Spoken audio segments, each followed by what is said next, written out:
Okay, I'm going to do another little episode here. I'll try to make this one pretty quick, but I'll just kind of give an update. Still messing with the truck. You notice it's out of the driveway. But since I'm working on the car today, I figured I'd give a little update on the truck.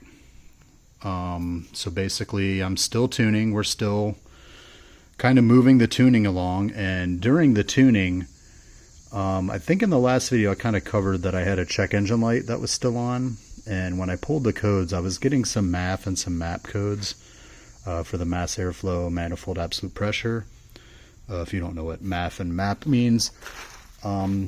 So I was getting some codes for those. I talked to my tuner thinking that it was maybe because we were tuning in speed density, and he said no, that shouldn't matter, those codes should not be there. So I went on kind of a little bit of a chase trying to figure out why I was getting those codes. So I replaced the MAP and the MAF sensor. I had an extra mass airflow sensor, and I just went ahead and bought another MAP sensor. It was like 15 bucks. Put those in there, code's still there. I was getting 3 different codes. When I checked online, I actually kept pulling up a TSB for the Silverado. So those that don't know, we put a Silverado drivetrain in here, so most of anything related to the drivetrain or the engine is going to end up being something related to a Silverado. And basically what the TSB was discussing was a short in the flex fuel sensor because it runs to the same fuse as the MAF sensor. And apparently there was an issue with the flex fuel sensor wiring rubbing on the frame, would short it, either blow the fuse or throw those codes. Well, I had to reverse engineer the harness a little bit, found out what fuse the MAF sensor goes to. It was not blown.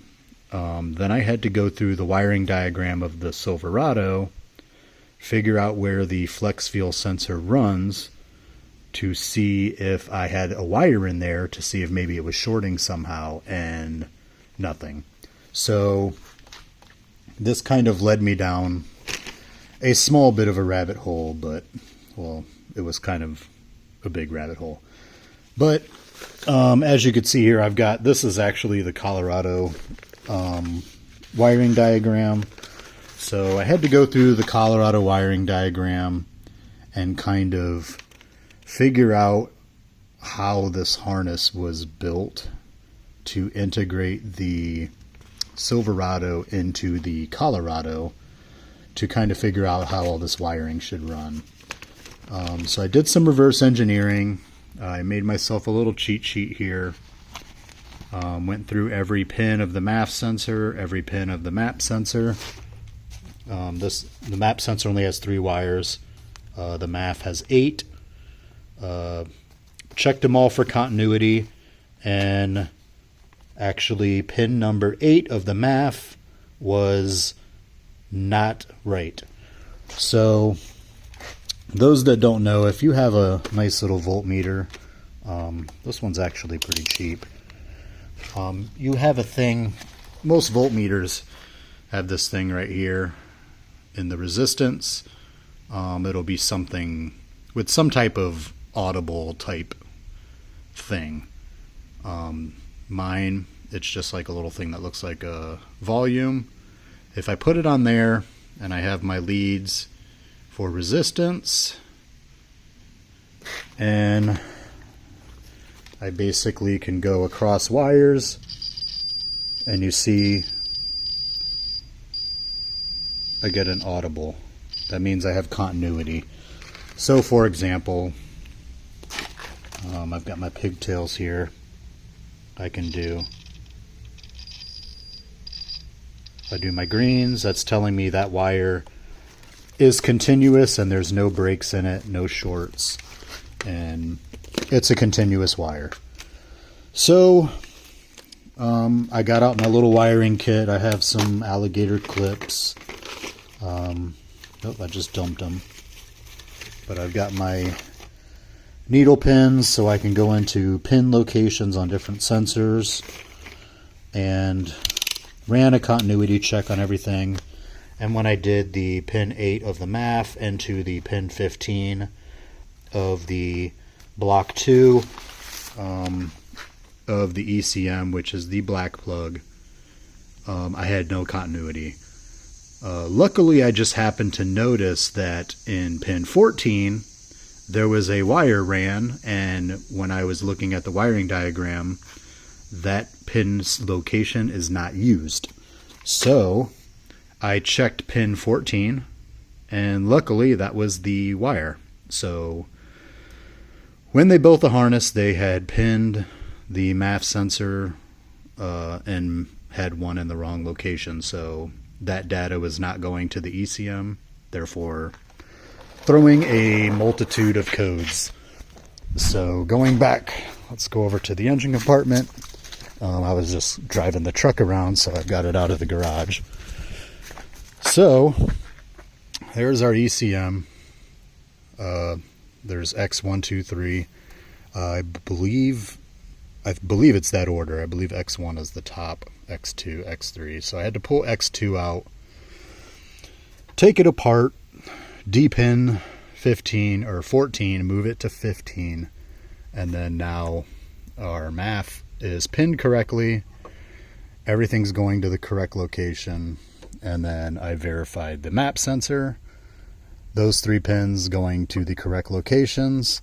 I actually had the fuse box completely removed again, double checked that, and we're running into the fuse, the correct fuse for the Colorado. So all of that aspect is now correct, and the 3 codes appear to be gone. I haven't had them pop up. I'm still getting about 5 codes. I'm trying to kind of track those down so I can get this thing to where there's no codes being thrown, and I can hopefully get it registered so I can drive it a little farther than what I could drive it now. My registration's kind of expired at the moment, and I have to get an inspection, and so it can't have any check engine lights. I still haven't really chased all of them. I do know one of them. I don't know why I'm getting one for my hood latch. I have it plugged in. I haven't tested it though, so I need to run some tests on that and see if it's just something with the plug. Maybe there's some mud in it or something. But we'll get that taken care of. I did repaint my front bumper, or my half bumper. I've got my new fair lead installed. No nicks. I had to do a little bit of work on the winch. It was actually, I had to take it apart. I had taken it somewhat apart to kind of clean it, and it was even more muddier. It even had more mud in it than what I initially thought. So I actually completely dismantled the motors, and just the motor, and cleaned the mud out, put it back together, re-greased everything. And so now it's installed. I have not put the rope on there yet. That's why the clip is not on. I also got some new headlights. I got the Acons. I've had them for a little while, but I just haven't installed them yet, and I was waiting on some LEDs. So I got some LED headlights, so I'll go ahead and take these off. Probably tomorrow. I'm probably going to try to take those off, put the new ones on, see how the LEDs look, and then once that's good, I might try to put the line in tomorrow. That way I can put the front clip back on. I don't have the winch wired currently. It's just kind of sitting back here, but we can get that wired in pretty quick. I still got to wire in my ditch lights. One of the other codes is I'm getting a code for the AC. I have not run the AC at all. It's been completely turned off ever since I did this swap. One of the reasons is there's no oil in it, so I do not want the compressor to run because it would be dry. There would be no lubricant in there. So I have the oil, I have Freon, I have everything to charge it, I wasn't doing it in case I had to, disconnect something. I don't think we'll have to do that, so tomorrow I would like to at least get the oil in there and then possibly recharge it. So that's kind of the plan for tomorrow. I'm hoping to get that done. That way I can get some AC in here, and then hopefully that code goes away. Then I can figure out the hood latch. That's the second code. The third code, this one I might have to talk to the tuner about. I'm getting a code for the active shutters on the Silverado. Obviously, I do not have active shutters because we are in a Colorado. So I need to find out what to do about that. I'll probably just have to code that out of the tune. I think we could do that. I think it's just turning off the one code, but I think there's two codes associated with that.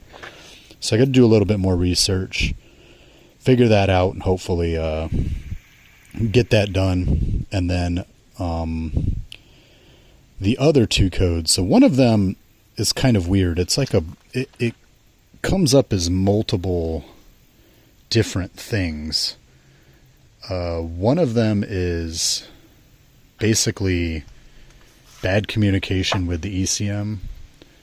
It's not really making any sense. I'm hoping that it's just something that gets thrown with some of the other codes.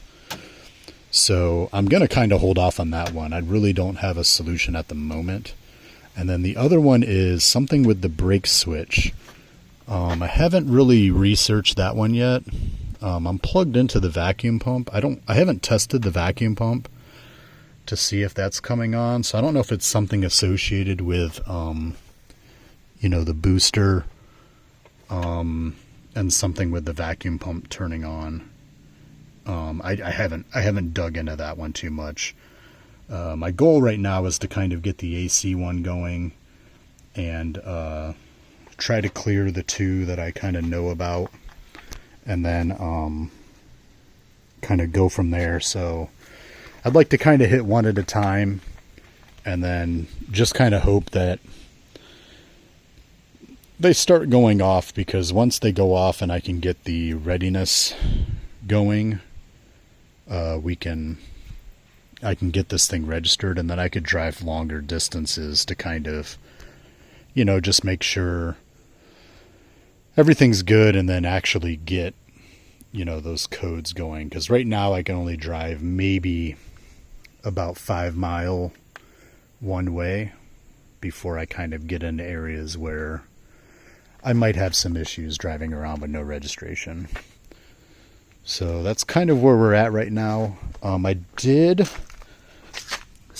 tighten up those two fittings for the oil filter relocation bracket, and it does look like it was just loose. So I haven't seen any more oil come down.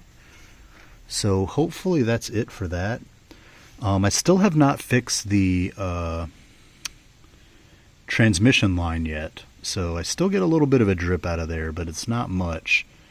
I'll probably work on that in the next couple weeks. I plan on doing a full trans flush at 500 miles.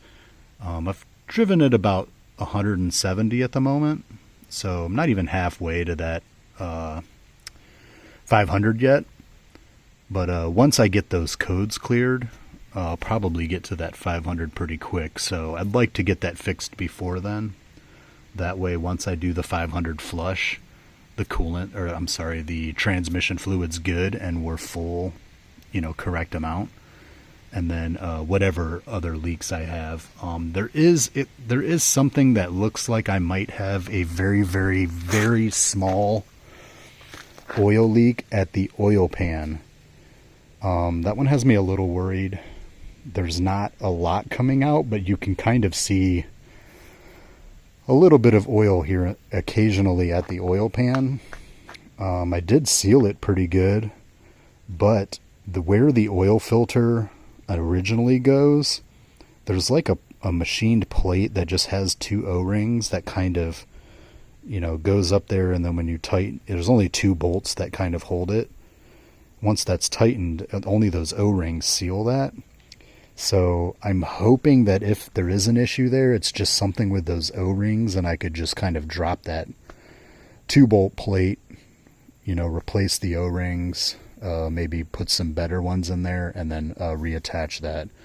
I haven't chased that too much. It doesn't even leave a drip. It just kind of, you could see a little bit of oil at the bottom of the oil pan that comes down right where that filter relocation setup is.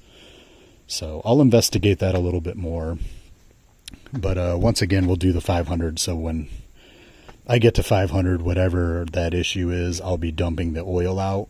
So I'll be able to fix that at that time. Hopefully it's not dropping the pan.